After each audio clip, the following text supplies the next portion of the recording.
Hey, Professor. I will be providing some reflections on the video um, with bipolar, the individuals sharing their experiences with bipolar.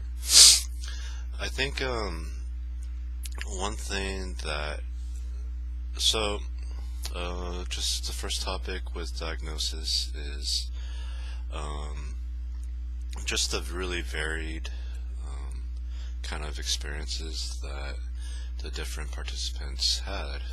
There was the one man who was homeless and abusing drugs. There was um, there was academics. There was a really hard worker, business.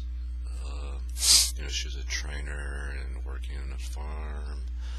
Uh, but there was, at the same time, there was also some similarities, some general similarities.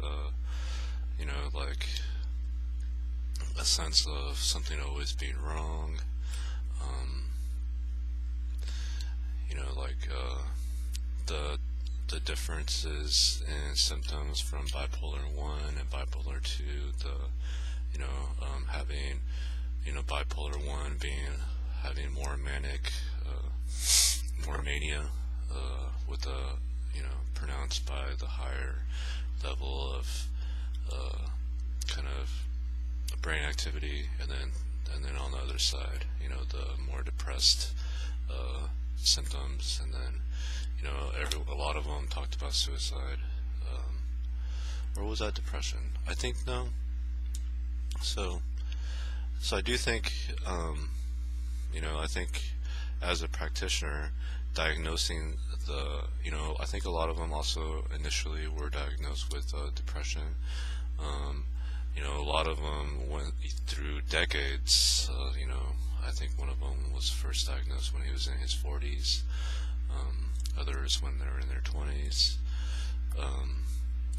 So I think, so there's definitely difficulty in identifying the correct ailment, and challenges not only from the practitioner's skill level, but also the individual's own willingness to diverge their realities.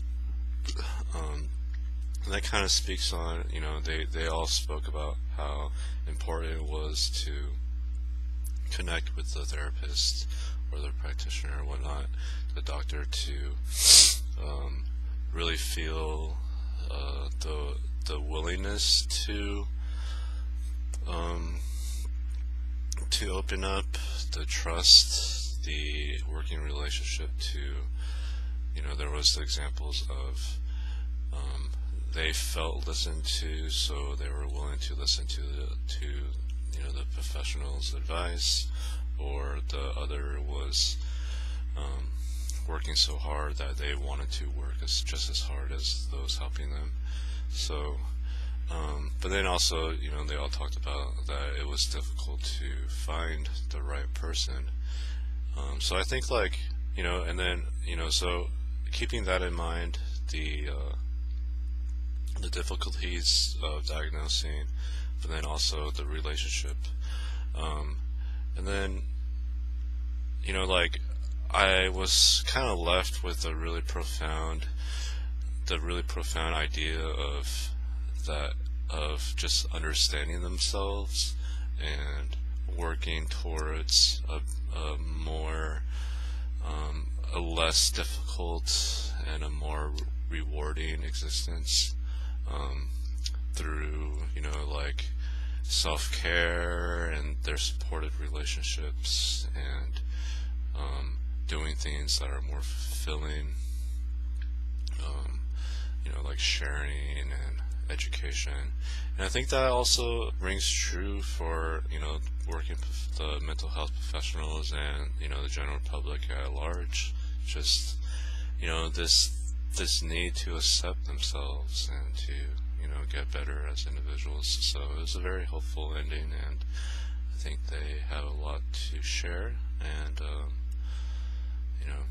so that's cool. Thanks, Professor. I love the class, by the way. Okay, bye.